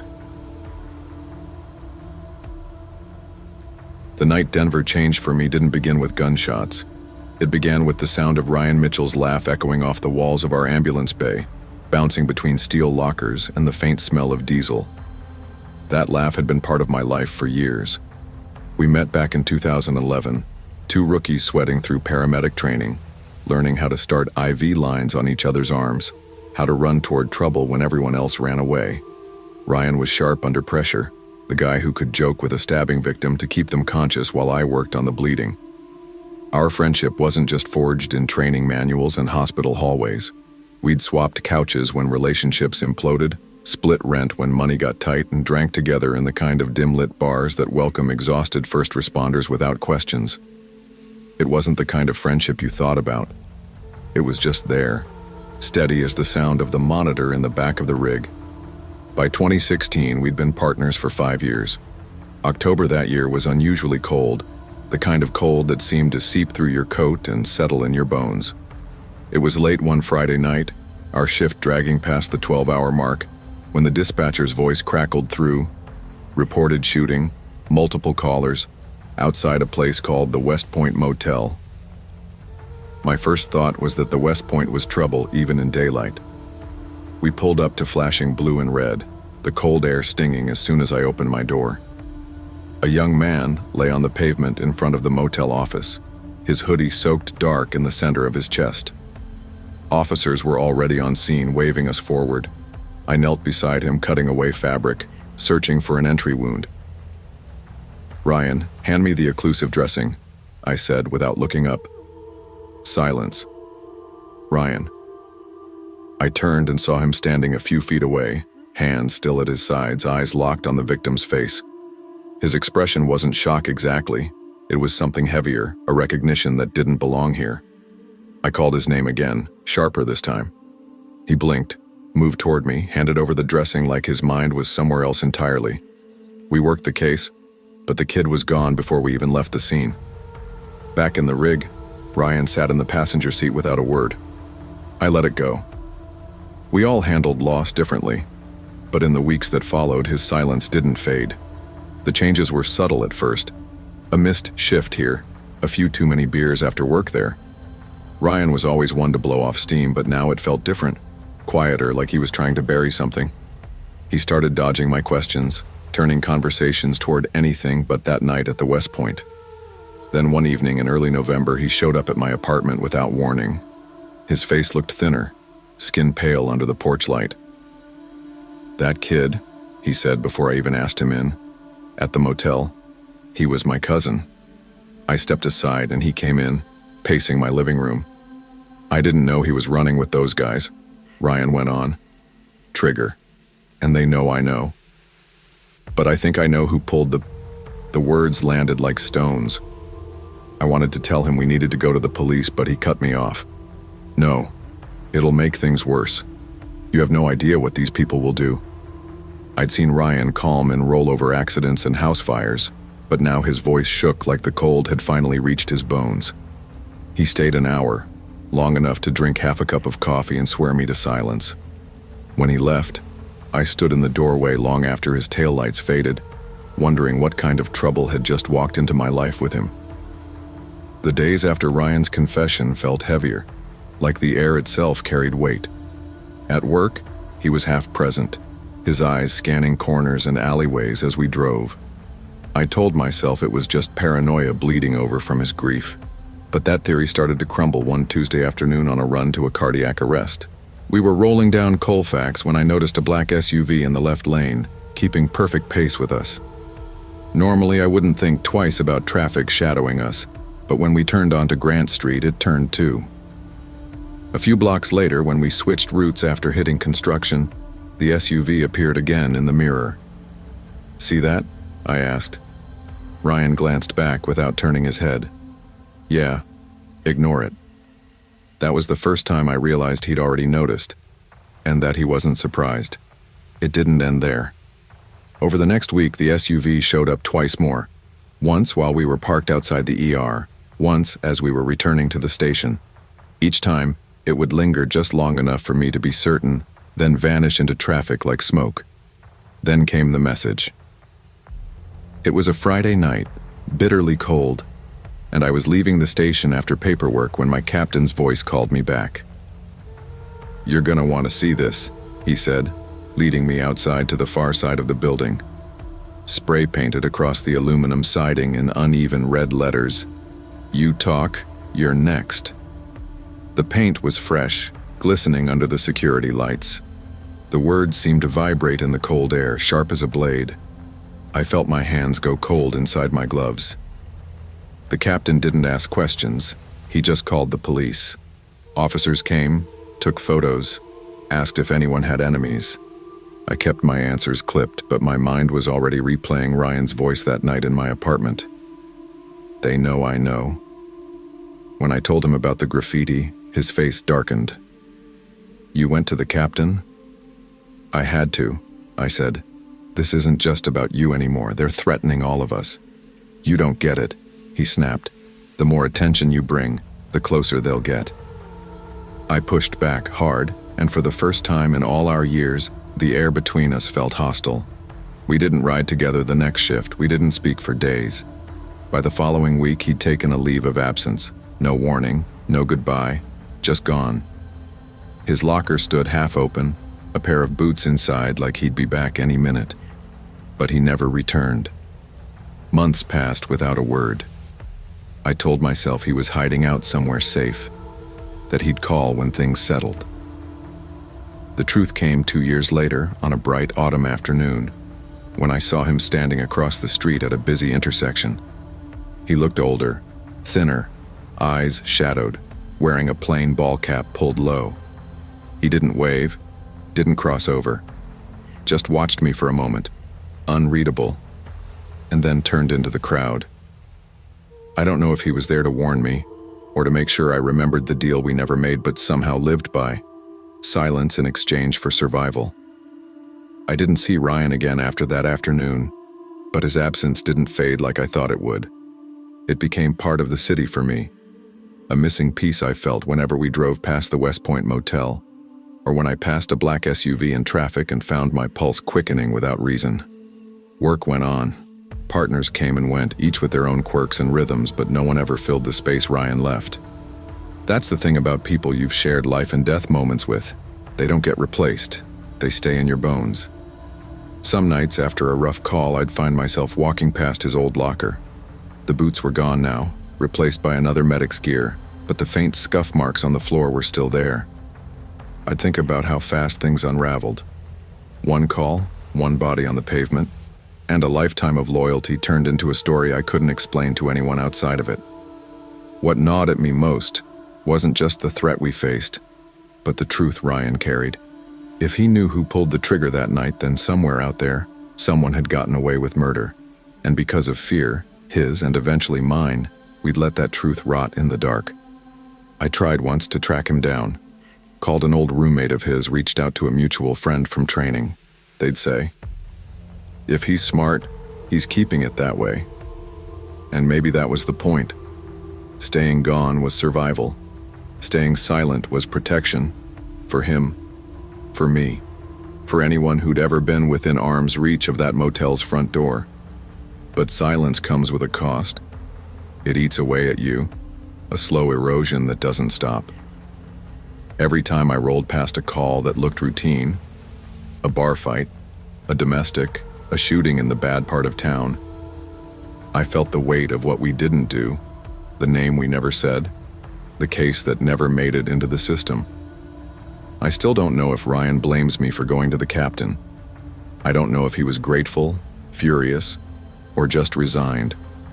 All I know is that day at the intersection, when he turned away, I felt something close for good between us. Not because of what happened, but because of what we both chose afterward. To live with it in the shadows. The moral I carry from it is sharper than I'd like to admit. Loyalty is noble, but when it's weighed against justice, you have to decide what you can live with. Protecting someone you care about might mean letting the truth die, and the real danger is learning you can. I still answer every call that comes in. I still show up, run toward the chaos, do my job. But there's a part of me now that listens for the echo of a black SUV in the street behind us, or looks twice at the stranger in the crowd. Not out of fear exactly. Out of the knowledge that some stories don't end. They just stop being told. There are some friendships you don't drift away from, no matter how much time passes or how different you become. Caleb Moore was mine. If my life was a series of orbits, he was the sun I kept revolving around, even when I knew I should break free. We met in the 4th grade, when he punched a kid in the nose for stealing my lunch money. It wasn't some noble act of justice. Caleb just liked to fight. But to me, it felt like someone had decided I was worth standing up for. We were inseparable after that. Sleepovers, detention slips, late-night bike rides through the bad parts of town. I could see why my parents didn't trust him. They didn't see the kid who'd patch my scraped knees with Band-Aids stolen from his mom's bathroom cabinet. They only saw the boy who set fire to a neighbor's mailbox just to see what would happen. By the time I was 19, I'd run out of excuses for why my life wasn't moving forward. I'd dropped out of community college after my first semester. The lectures bored me, the assignments felt pointless, and the longer I sat in those cramped classrooms, the more I thought about leaving. My parents were furious. My dad, a machinist who'd worked the same job for 3 decades, believed quitting was a permanent stain. He didn't yell much when I was growing up, but that spring, it seemed like every conversation turned into a fight. The night it all boiled over, we were in the kitchen. My dad leaned on the counter, arms crossed, voice sharp. "You think the world owes you something?" I never said that. "You don't have a plan, you just quit. Better than wasting years doing something I hate." He shook his head like I was speaking another language.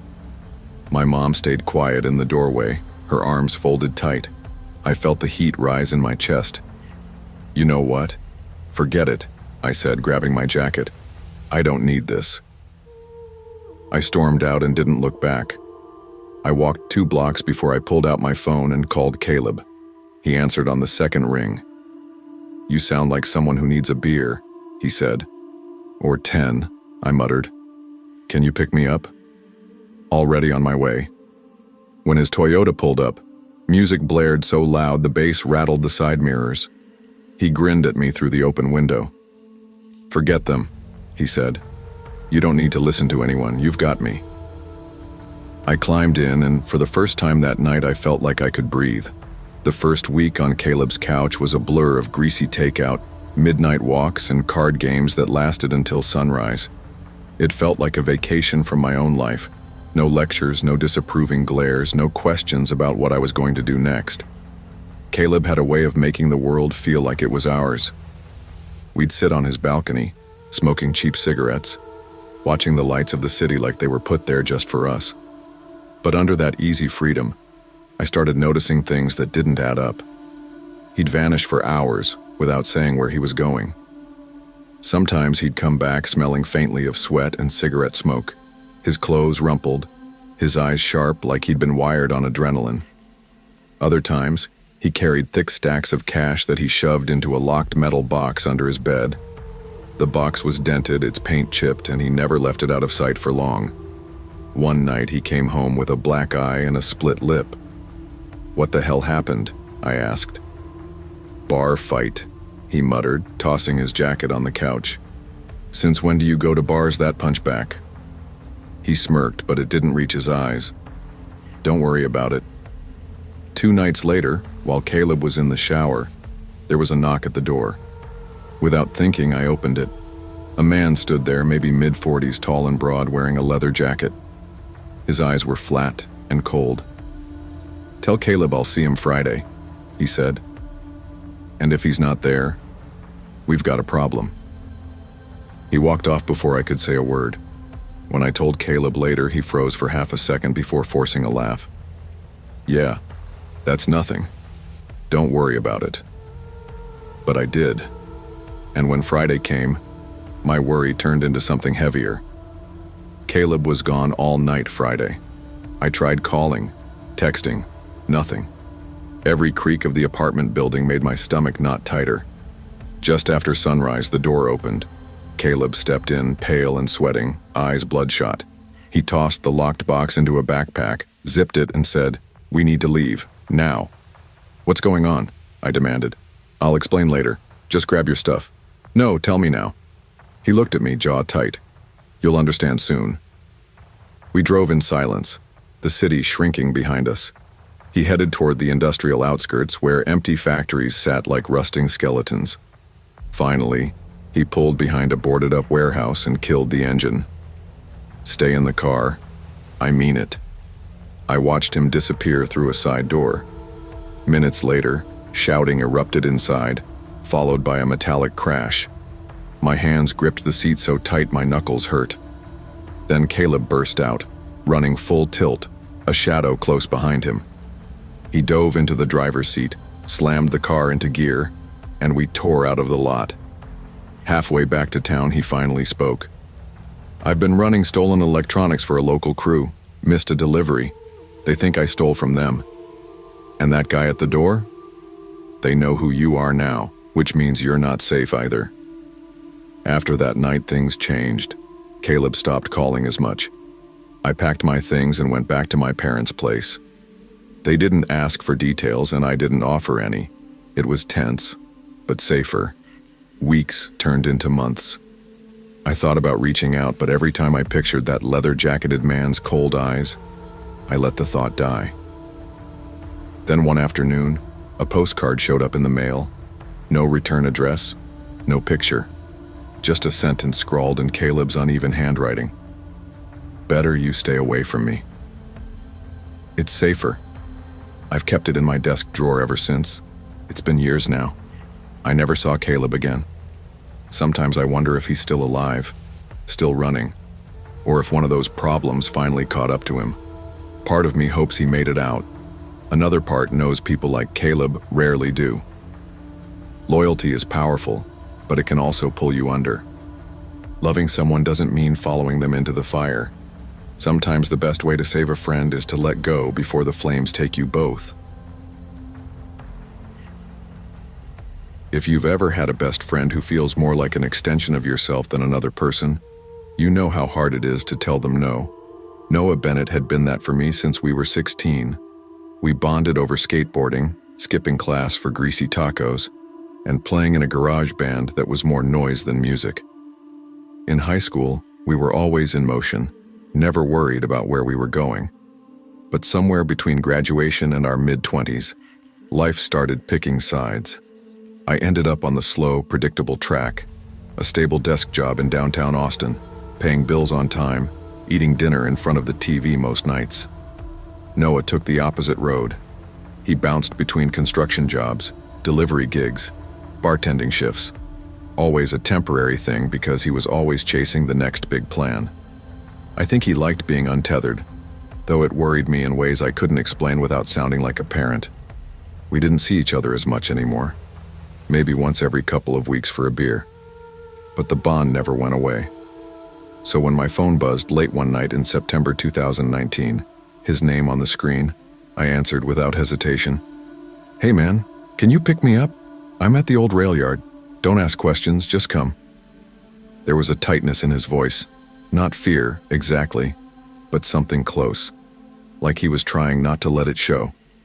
You okay? I asked. Just come get me. I almost said no. I had work in the morning. But I grabbed my hoodie and keys because history had taught me one thing about Noah. When he said, don't ask questions, he didn't mean it as a suggestion. The rail yard sat on the east side of the city, a place that looked abandoned even during the day. At night, it felt like a set piece for trouble. The only light came from a flickering street lamp and the glow of a freight train crawling past in the distance. I spotted movement near a stack of rusting shipping containers. Noah emerged, breathing hard, clutching a black duffel bag like it was the only thing keeping him afloat.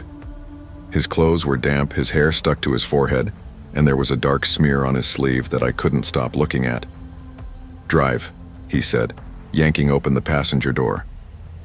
I pulled away without asking where we were going, but I couldn't ignore how his hands shook as he fumbled with the seatbelt. You hurt? I asked. No. That's blood on your arm. It's not mine. The way he said it made my stomach knot. He started directing me through turns that didn't make sense, cutting across neighborhoods, doubling back, avoiding the main roads. Finally, I pulled over in an empty lot behind a strip mall. Noah, tell me what's going on, or I'm done. He kept his eyes on the windshield. I messed up, he said finally. I was supposed to deliver something for a guy I've been working for, not the kind of guy you say no to, but I saw what was in the package, and I couldn't do it. I didn't ask what it was. His tone told me enough. They saw me leave, he added quietly. I don't think they're gonna let me walk away. At first I thought he was being paranoid. Noah had a habit of assuming the worst in people, but 20 minutes later, when headlights appeared behind us holding steady no matter which turn I took, the paranoia became mine too. Is that them? I asked. Yeah, he said, without looking back. I cut through side streets, then into a quiet residential area. The car stayed with us. We ditched mine behind a closed supermarket, grabbed the duffel, and ran through backyards, trying to avoid motion lights. My heart pounded so hard it felt like I could hear it in my ears. When we finally reached my apartment, I locked the door, killed the lights, and tried to catch my breath. My phone buzzed. Unknown number. I let it go to voicemail. When I checked the transcript, it was only 5 words. "We know where you live." For the next week, Noah didn't leave my apartment. Curtains stayed drawn, TV stayed off. We barely spoke, except for quick exchanges about food or the bathroom. The silence pressed on me until it was almost unbearable. On the 8th morning, I woke to find the couch empty, the duffel gone, and no sign of forced entry. Just gone. The strangest part about waking up to find Noah gone wasn't the empty couch. It was the quiet.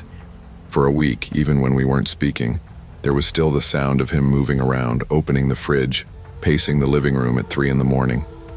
Now, the apartment felt hollow, like the air itself had been vacuumed out. I checked my phone first, half expecting a text. Nothing.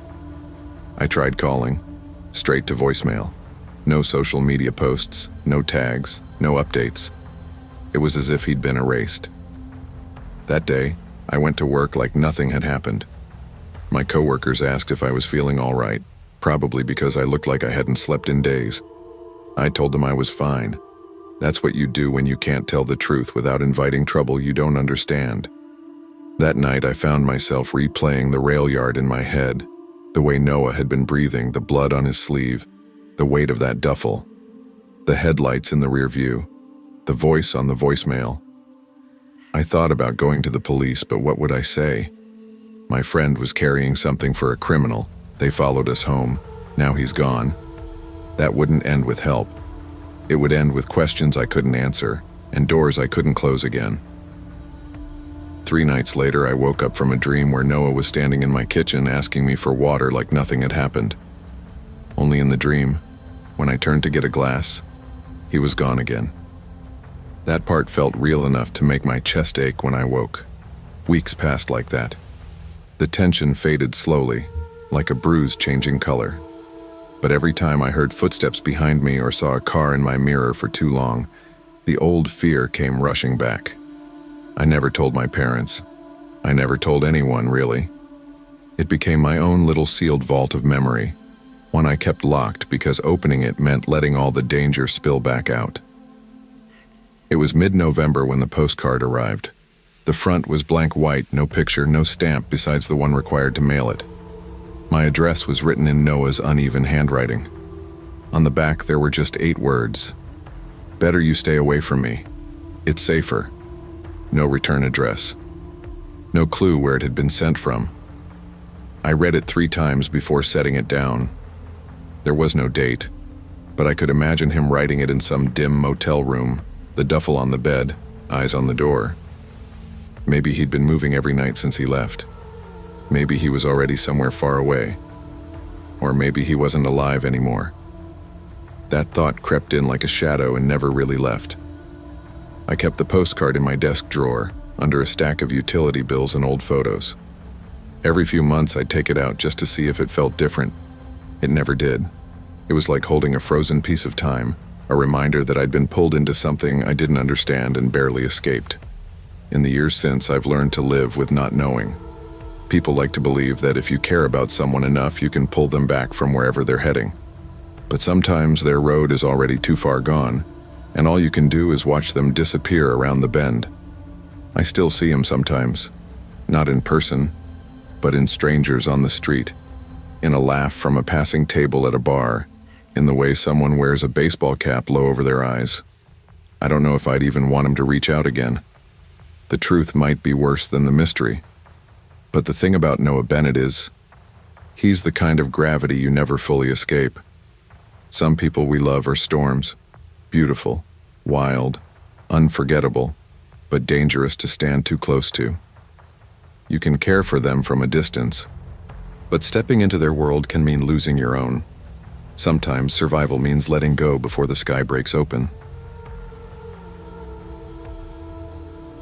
By April 2022, Chicago felt more like a maze than a city. I'd been here long enough to know the shortcuts through alleys and the way the lake wind cut through your clothes, no matter how many layers you wore. But my life was on autopilot. Grad school classes in the mornings, part-time shifts at the bookstore in the afternoons, and collapsing into bed most nights with a half-read textbook on my chest. Harper Lane had a way of breaking patterns. We'd met during freshman year at Northwestern.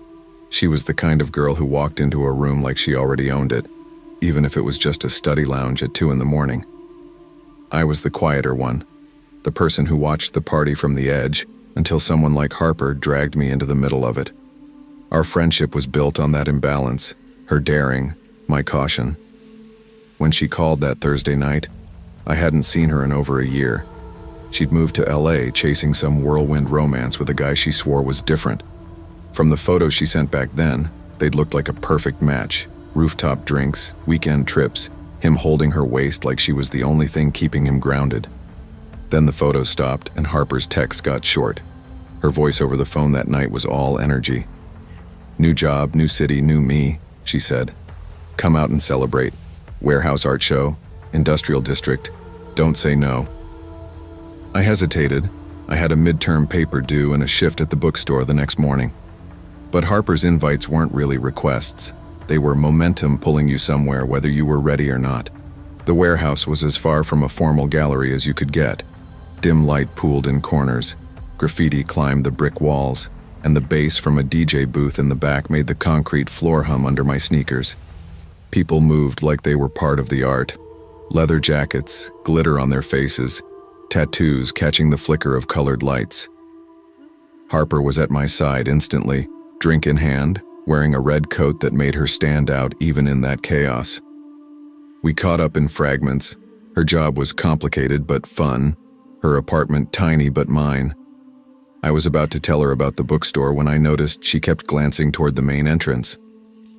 "You looking for someone?" I asked. She forced a laugh. "Just people watching." But her hand wrapped tighter around her glass. It happened fast. One moment, Harper was leaning in to tell me something over the music. The next, her eyes locked on the door and her whole expression shifted. No more smile, no more careless confidence. Just tension, sharp and sudden. The man in the gray bomber jacket was taller than most of the crowd, which made it easy to see him even from across the room. He didn't look around like everyone else. His eyes found Harper like he'd been tracking her from the second he stepped inside.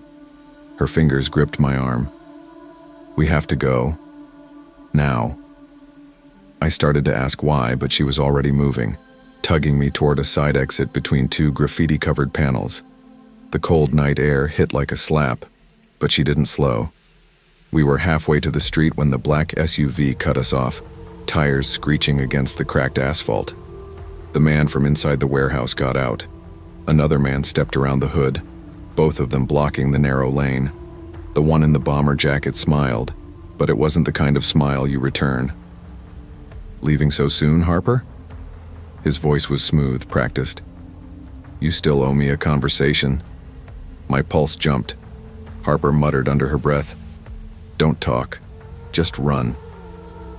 But the 2 men stepped forward, closing the gap. One reached into his jacket. I didn't want to find out what for. I shoved Harper toward a side alley, the sound of my sneakers slapping the wet pavement louder than my breathing. We weaved between dumpsters and broken pallets, until the alley opened onto a busier street bathed in the safety of streetlights. We ducked into the first crowded place we saw, a late-night diner that smelled like burnt coffee and fried onions. We slid into a booth near the back, both of us trying to look like we belonged there. My hands shook when I picked up the menu. "Okay," I said, voice low. "What the hell was that?" Harper's eyes were fixed on the window, scanning the street outside. She hesitated before speaking. "That guy. His name's Evan. I met him in LA. We dated. At first it was fine. He was charming. Always knew where the best rooftop bar was.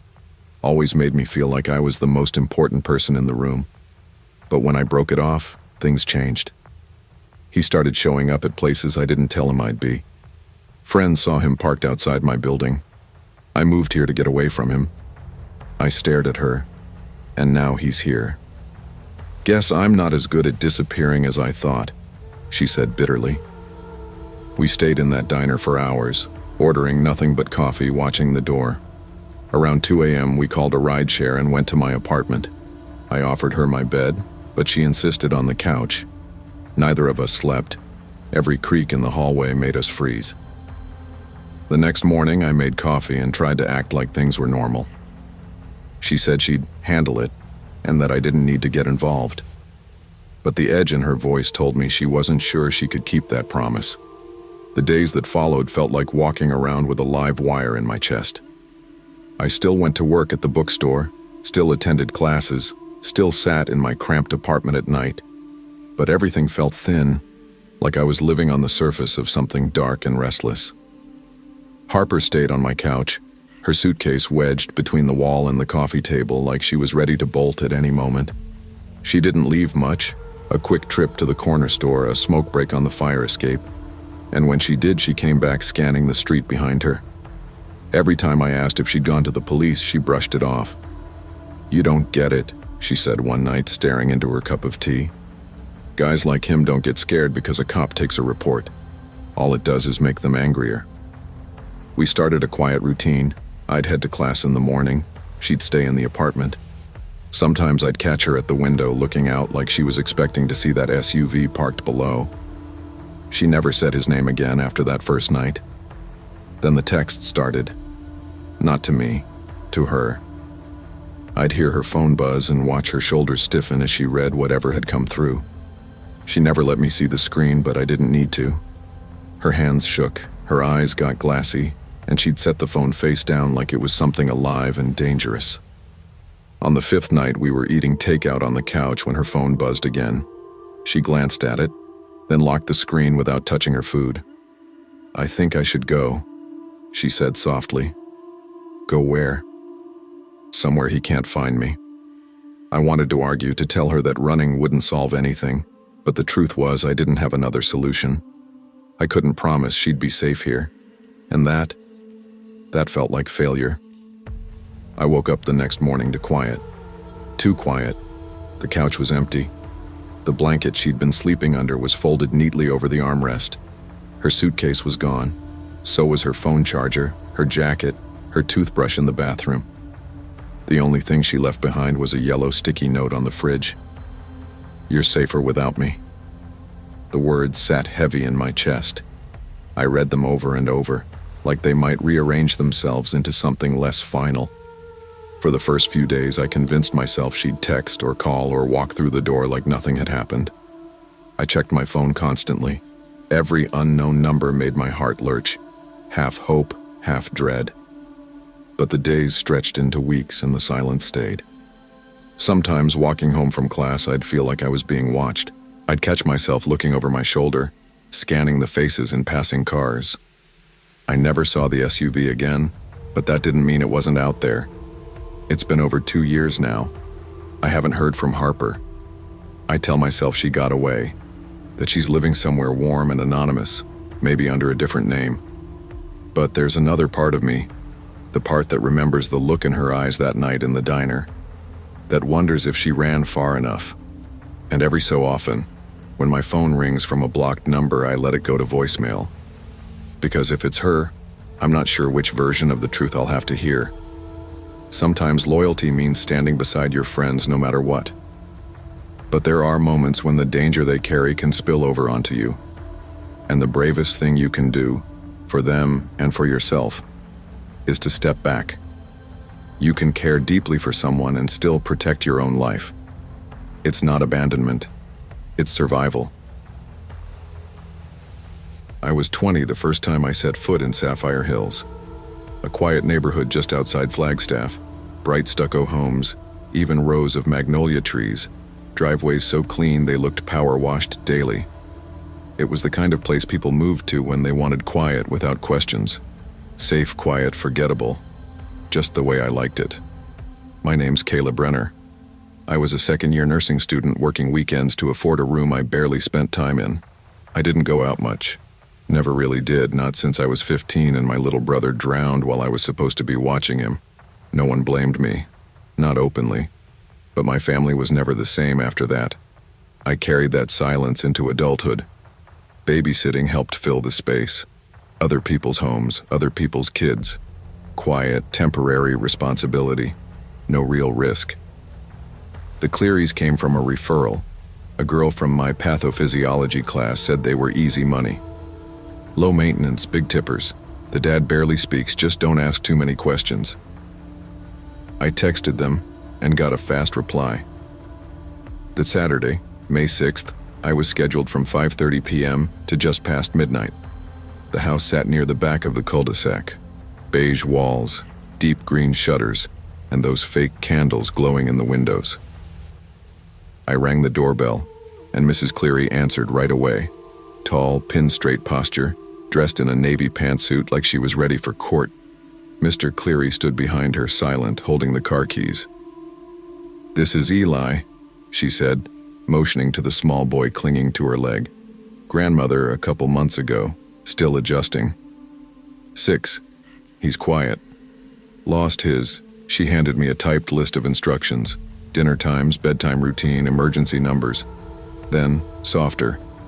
"If the hallway lights flicker, reset the breaker near the laundry, and don't open the green room." "The guest room?" I asked. She nodded. "It hasn't been used since last year. He doesn't go in there anymore." They left without hugs or fuss. The front door closed behind them with a strange finality. I turned to Eli. He just stood there, blinking slowly, his hands clasped tight in front of him. For the first hour, everything went fine. I warmed up a small plate of baked ziti from the fridge, cut his carrots into coin shapes, and sat with him while he drew with dull crayons on the living room rug. He never said a word, but he wasn't difficult. Just quiet. The kind of quiet that made you forget what voices sound like. Then, at 7:15, he stopped drawing. His crayon rolled from his fingers, unnoticed. I looked up to find him staring down the hallway. The light outside the green room door was flickering. One bulb, like a heartbeat. "You okay?" I asked. He didn't answer, just turned and slowly crawled behind the couch. I stood uneasy and walked toward the breaker like I'd been told. The green room door was shut, but beneath it leaked a soft, dull glow. Not harsh like a lamp, more like the walls themselves were pulsing. The kind of light that made you feel watched, even alone. I didn't touch the door. I didn't even pause. I reset the breaker, even though nothing looked tripped, and walked back. Eli was still behind the couch, watching me. He pointed to the paper where he'd been drawing. A new figure had appeared there, tall, draped in black with no eyes. She stood in a hallway soaked in green. "Who's that?" I asked gently. He didn't answer. The hours blurred into each other. By 8:40, the air in the house had changed. He hadn't eaten since dinner. Just sat, curled up by the couch, watching the hallway like he expected something to crawl out of it. Then, without warning, Eli whispered, "She comes when it's quiet." I froze. My whole body went still. "Who does?" I asked. His eyes met mine for the first time all night. "Grandma. Mom locked her in when she got sick." I swallowed hard, my mouth dry. "What do you mean, locked her in?" But he was done. He turned away and started humming to himself, low and rhythmic, like he was trying to keep something out. I stayed close, phone in hand, but I didn't call anyone. I didn't want to sound crazy, and I knew, somewhere deep in my gut, that whatever this was, the Clearys already knew. By 9:30, the green shimmer pulsed again, stronger this time. Not just under the door, but along the edges of the frame, like it was seeping into the hallway itself. I checked the breaker again, praying for something logical. Still fine. I sat awake for the next 3 hours, alert to every noise. Eli eventually fell asleep on the couch, thumb in mouth, sketchpad clutched to his chest. I wrapped him in a blanket and tried to breathe slow, but the green light wouldn't stop. It dimmed, flickered, brightened, like a living thing waiting for someone to answer it. At 12:30 a.m., the front door finally opened. Mr. and Mrs. Cleary walked in, not dressed for a wedding. They wore black, heavy fabrics, not a speck of color. "How was he?" Mrs. Cleary asked. "Quiet," I said. "Mostly drew. Ate okay." She nodded. Mr. Cleary said nothing. He never looked at me, just walked toward the hallway. I hesitated, then asked, as calmly as I could, "Thought it wasn't used anymore?" "Hey," the guest room light kept flickering. Mrs. Cleary didn't flinch. "That room hasn't had power since last June." I stared at her. She walked past me like I hadn't spoken. I took the cash on the counter and left without saying goodbye. My hands shook on the steering wheel all the way home. I couldn't stop thinking of the green glow, the eyeless woman, the quiet hum Eli made like a shield. The next morning, I texted Mrs. Cleary, just a polite message. "Thanks again for the opportunity. Let me know if you ever need a sitter." No reply. A few days later, I asked the classmate who referred me if she'd heard from them. "They moved," she said, "like overnight. House is for rent now." I checked the Zillow listing. Sure enough, vacant, staged, no mention of a green guest room. Weeks passed, school picked up. I told myself it had just been an old house with a weird light. Maybe Eli was just a traumatized kid drawing scary things like kids do. Maybe grief does strange things to families. But one Saturday, I went for a run in a neighborhood on the other side of town. I slowed down by a big 2-story house with ivy up the porch rails. Second floor, guest room window. I stopped. A pale green shimmer pulsed behind the glass, and in the window, a small figure stood watching me. Some homes carry grief like wallpaper. Layered, faded, easy to ignore if you don't look too closely. But when silence sits too long, it calls things back. Not always ghosts, not always spirits, but memories that refuse to stay buried. Sometimes the most dangerous things aren't what you hear, but what you almost didn't. Trust the stillness. Listen when the quiet gets too loud. And never ever ignore the door they told you not to open. It's strange how something as simple as a job can give shape to a life that feels like it's unraveling. After I dropped out of college, I lost track of time for a while. One day bled into the next. I started babysitting because it gave me structure, a reason to be somewhere, to be someone, even if just for a few hours.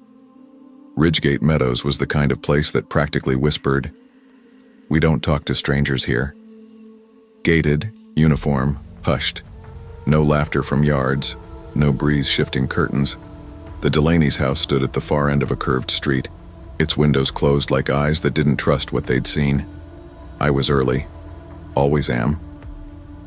Mrs. Delaney opened the door exactly 1 minute after my knock. She was tall, crisp. Her hair didn't move, and neither did her voice. "Hi, Monica. Thank you for being on time.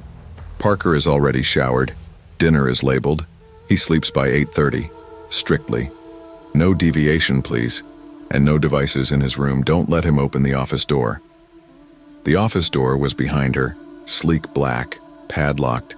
She said it so casually, like she was telling me where the recycling bin was. Parker peeked out from behind her. 7 years old, maybe. Pale, thin, not shy exactly, just too composed. He waved, didn't smile.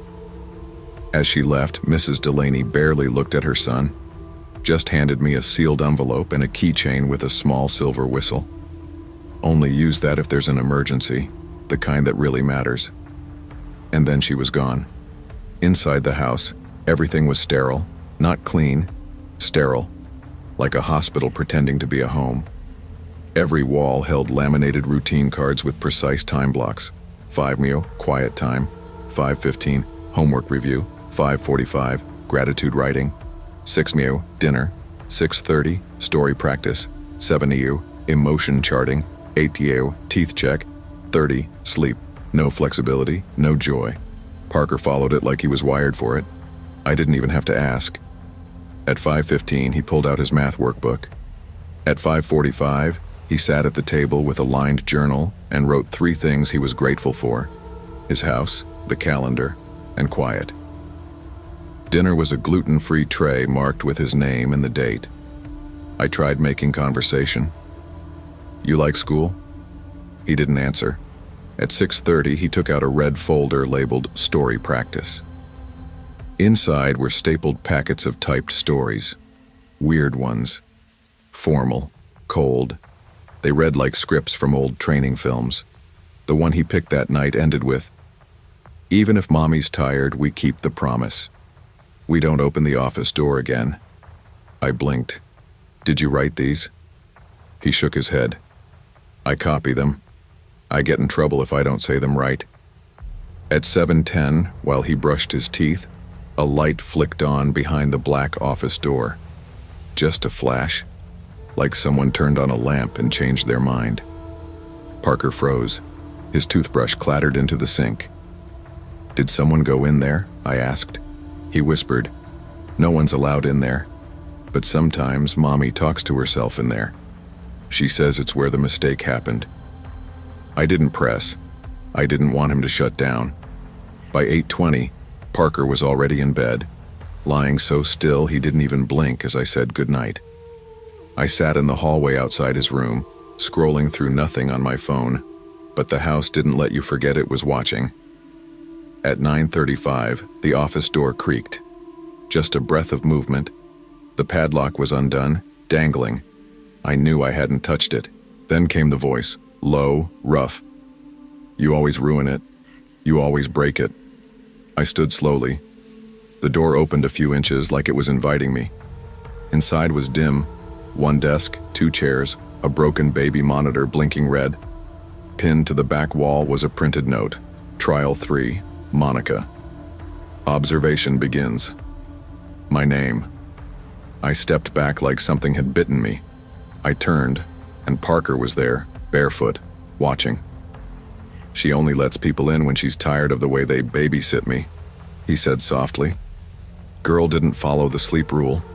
She cried when she read her name too. The last, my mouth opened, but no words came. He blinked at me, then walked back to his room like he hadn't just said something completely unreal.